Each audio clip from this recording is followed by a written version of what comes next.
nutrient-rich soil, plentiful sun and water, and many weeks or sometimes months of tedious work.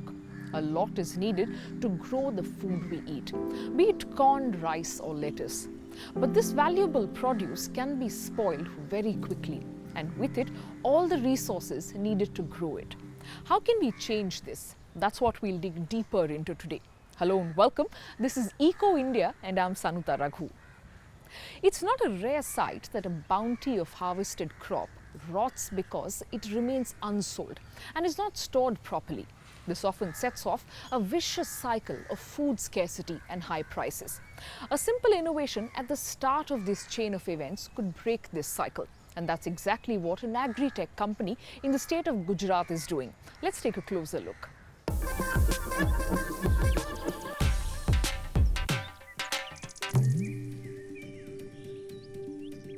Dinesh Bhai, a farmer in Kakarkhila, usually harvests his leafy vegetables through the night.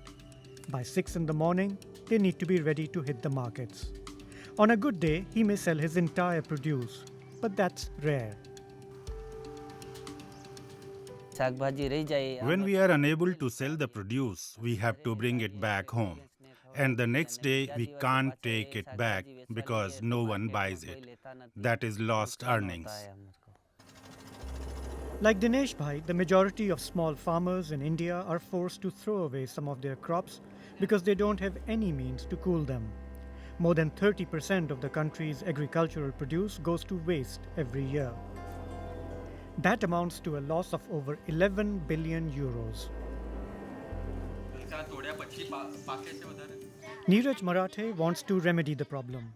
Last year, the social entrepreneur started working with local farmers like the Women Farmers Federation in Kakarkhila. The overarching issue that we found around with our experiences in agri supply chain, especially in horticulture for small and marginal farmers, is their tendency to just sell off the produce the same day that they harvest. In some cases, they didn't even harvest produce that was ripe and ready in the field, only because they were not getting any price for that. So one of the key elements there was, we felt, a preservation facility at the farm gate. Neeraj Marathe founded his own company, Cool Crop. With the help of the Women Farmers Federation, he installed the cold storage in Kakarkhila in mid-September 2019 and began educating the farmers on how to use it. After studying the cultivation and harvesting patterns of the region, it was decided how much cold storage the village required. Now it can refrigerate up to 4,000 kilos of produce at a time. The farmers have been able to increase their income by around 30%.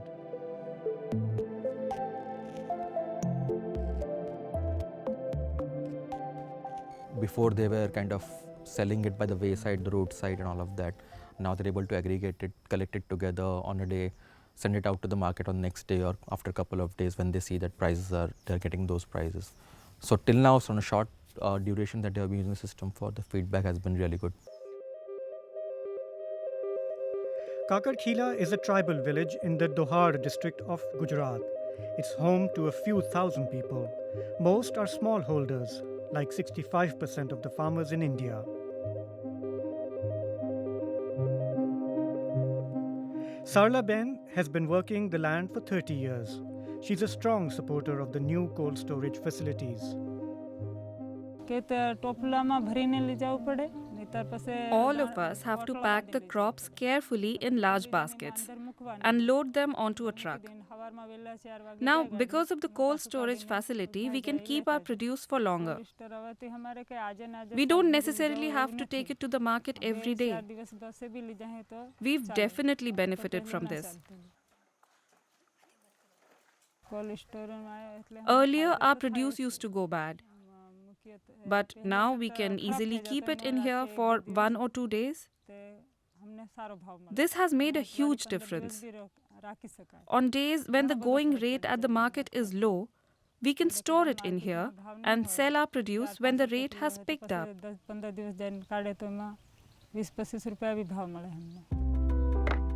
Roof solar panels supply the facility with free electricity. Cool Crop owns it, and the farmers pay rent to them. The firm gets a return after 2 years. The farmers learn how to regulate the temperature of the storage with a cell phone.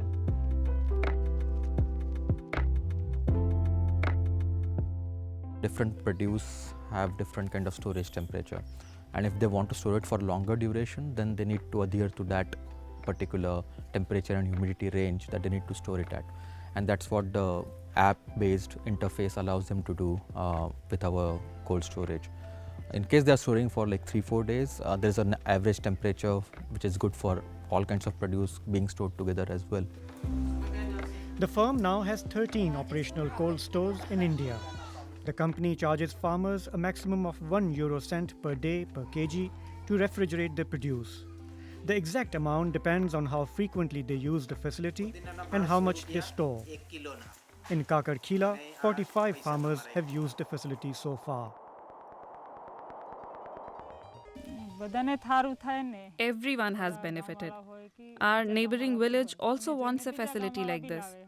After looking at how much it has helped us.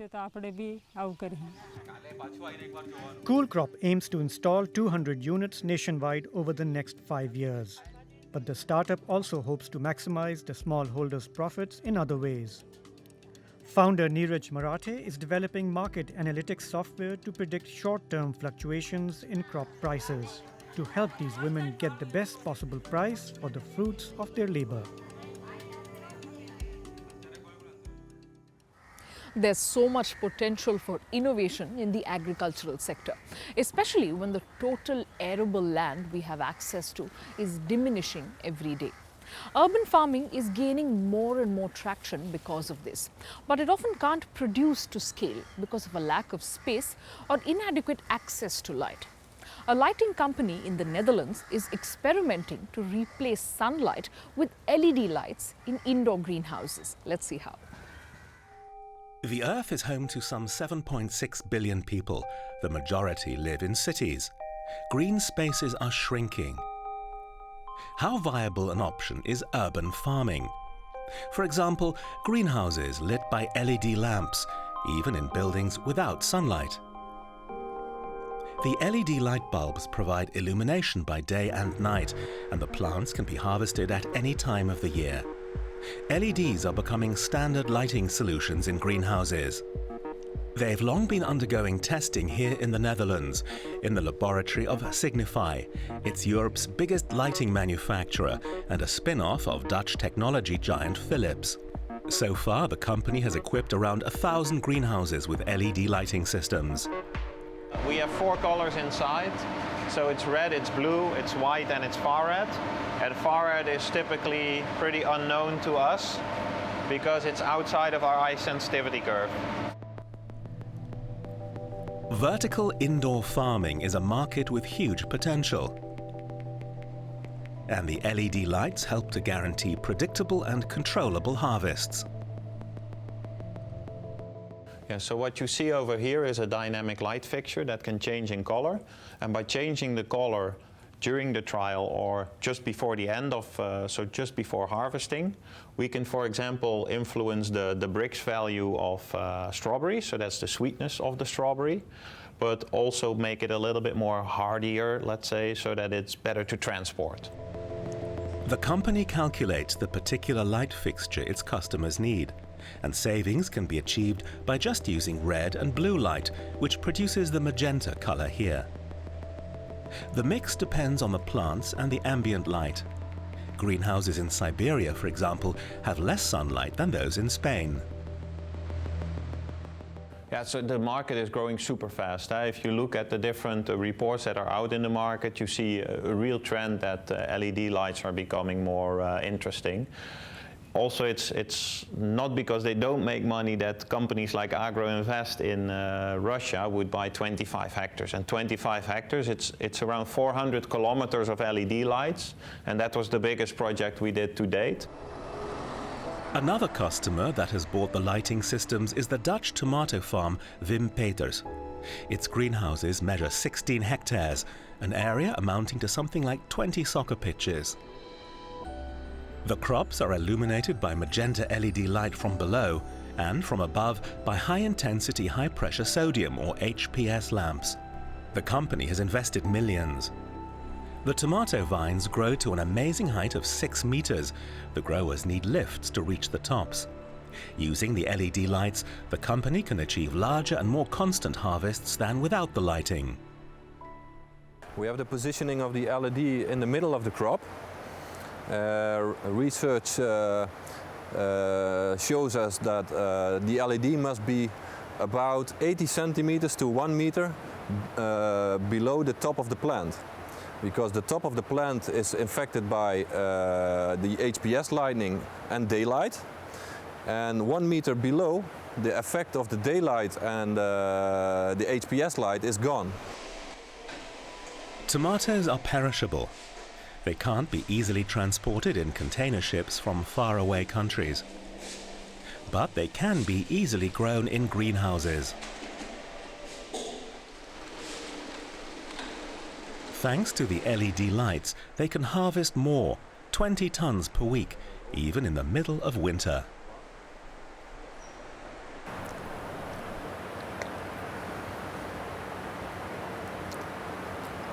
It's nice. The taste is very sweet. And what's important is that the taste stays in your mouth for a longer time. So it's not only that the taste is gone immediately. You taste a certain bite of the tomato. Of course, lighting the plants all year round uses up lots of energy, as does the heating via the pipes that run between the plants and the floor. To generate it, the company maintains a gas-fired power plant. And that highlights a major disadvantage of this kind of farming, the energy cost of producing artificial sunlight. Outdoor farmers get the sun for free. We often notice that on the one hand, there is an abundance of food thanks to the many innovations in the agricultural sector. But on the other hand, millions of people go to bed hungry every night. Our eco hero this week has been working towards channeling excess food in the city of Mumbai to those who need it the most.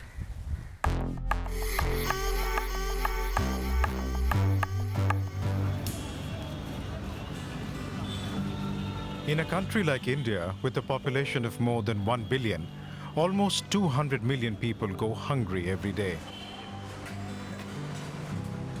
Against such stark numbers, where feeding every hungry stomach can go a long way, a retired police officer has been doing his bit to help feed as many people as he can in the city of Mumbai. My mission is to cover 1 million people a year. That is at least 1 lakh a month. If there are 200 million people going without food, it can lead to a revolution. It is high time the government and the other agencies come forward to help people. Inspired by similar organizations across the world, Sivanandan's initiative, Roti Bank, which translates as Bread Bank, collects leftover food from restaurants, weddings and parties and distributes it amongst the hungry. When I saw in the police that people will do anything for a meal, I said we must help. Even when I was Commissioner of Police, I tried to bring all the street children NGOs together and help them, because in future they will not become criminals if we look after them now, give them food, education and clean them up and things like that.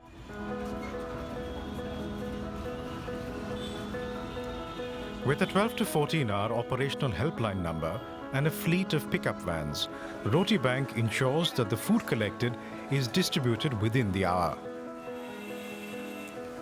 The initiative has also identified hunger pockets across the city through mapping systems so that no time is wasted. We are one of the first NGOs to use data science and artificial intelligence in finding out the hunger pockets. We do not randomly go and distribute food. There is a team of engineering college students. We do not store our food into a refrigerator or microwave it and heat it again and give it out. We give it in such a way that it's, as soon as it's collected, it's distributed to the needy, and we are sure that the supply chain is maintained correctly. Since its launch in December 2017, Roti Bank has served more than 350,000 people in Mumbai. Over the next few years, it hopes to scale up operations in order to meet all local requirements before extending its reach to other parts of India. In the city of Manila in the Philippines, more than 2,000 tons of food is thrown away every day. And all-you-can-eat restaurants are only fueling this problem. An organization in the city is trying to create awareness among restaurant customers and chefs to tackle leftovers better.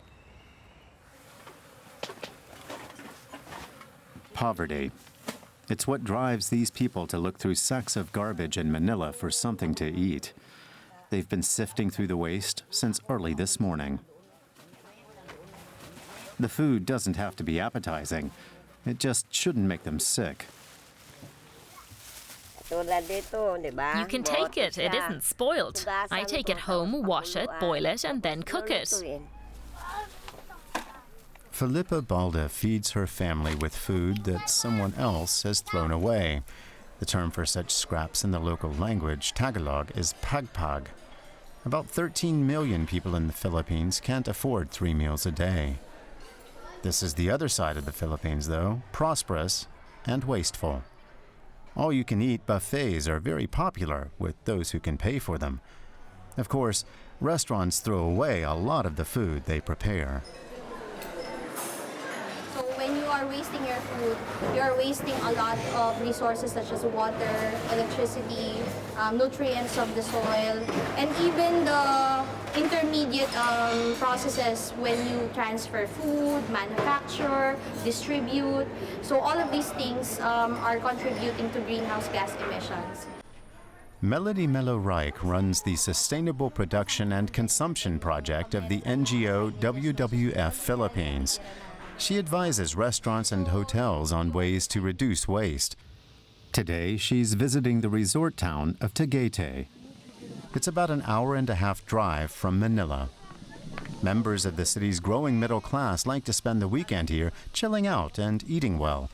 The Picnic Grove is a park where people do exactly what the name suggests. Many bring along food from home. It's a culture thing, so we always find excuses to get together so we can share food. This is one way of us to have a bond with the family, with the friends. Increasing prosperity goes hand in hand with growing wastefulness. An estimated 300,000 tons of rice are thrown away in the Philippines every year. Marlo Nazuelo is doing something to combat that. He's a cook who prepares healthy dishes at a spa hotel. Azuelo is determined to minimize waste. He uses every part of a vegetable that can be eaten and composts organic waste. And he takes other steps as well. Actually, the best way is through portioning. We used to serve big portions of our dishes, and a lot was wasted, so we decided to downsize our portions. Marlo Nazuelo is involved in the project run by Melody Melo Reich. She often explains to chefs how wasting food is bad for the climate. When you have food waste and they end up in landfills, they decay naturally and they produce more potent greenhouse gas in the form of methane, which is more than 20 times stronger than carbon dioxide in trapping heat in our atmosphere. The hotel where Azuelo works even offers its guests tours of its own kitchen garden. Those serves as brain food, and for this area behind you we have here sage, as well as cooking classes. Azuelo teaches guests ways to avoid generating waste when they cook at home. He also recommends using parts of plants that are usually discarded, like banana flowers, or making fries out of potato skins, or soup out of onion skins. Right now, I feel like I should have utilized all the ingredients or all the parts that I have cooked before. So now I feel more, I think I should be more responsible in cooking or in preparing food.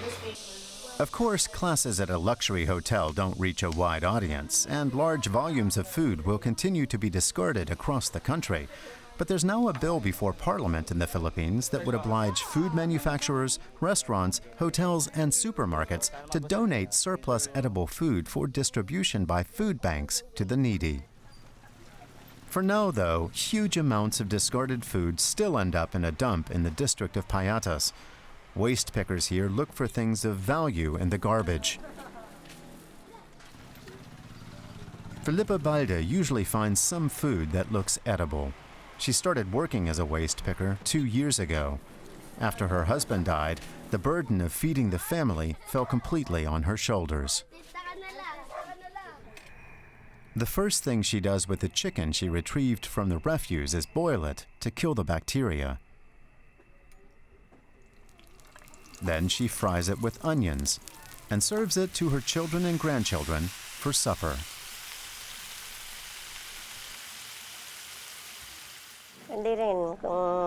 Here you either have work or you don't. Sure, it would be better not to have to eat this, but it's this or nothing.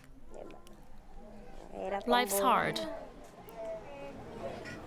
Her family will probably have to continue living off discarded food, but receiving it from a food bank would certainly be better than pulling it out of a pile of garbage.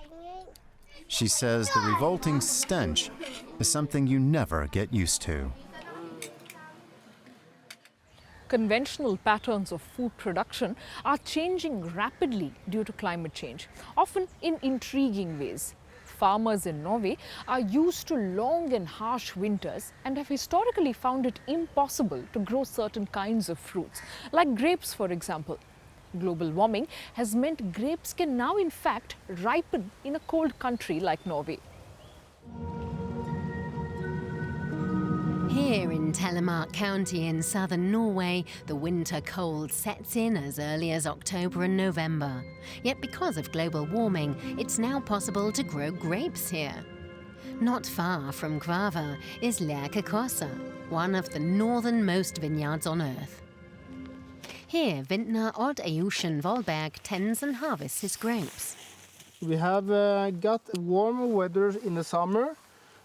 We still have the cold winters. It's the right microclimate to produce grapes and fruits also in this area. The soil is quite fertile and rich in minerals. The vintner chose the grape varieties for their resistance to the winter cold. They come from Russia, North America and Germany, like the Solaris variety. It's a grape that resists the cold very good. It needs a good Norwegian summer to be especially very good, but it also is a grape that is very fruity, and it gives a very good taste on our wine. And we use it to make the white wine we have on the farm. Lerkekossa also produces rosé wine. Odd Ayushin Volberg himself enjoys a glass with his wife Lillian. The Norwegians are very nationalistic, so and to get Norwegian wine, that's something very, very special. The rosé even won a gold medal from the Norwegian Sommelier Association in 2018. The Telemark skis used for racing were developed here in Telemark County in the 18th century. Visitors to Lerkekossa Vineyard can enjoy a good Norwegian wine and even spend the night inside a refurbished wine barrel. The Norwegian guests are acquainted with the wines and wine-growing practices of other countries from travels abroad and can draw comparisons. Nydelig. Kjempegod. Good taste. Gently. It's lighter and not so red, as I'm used to. Telemark County already has a long history of growing other kinds of fruit. The region's apples are especially tasty. So various fruit wines are also a part of the vineyard's repertoire. Apple wine, for example.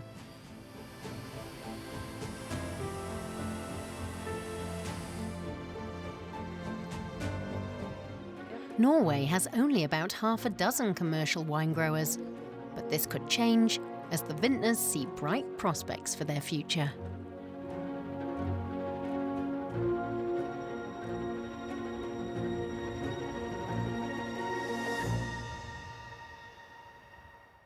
Solutions for a cleaner, greener planet are signposts after all.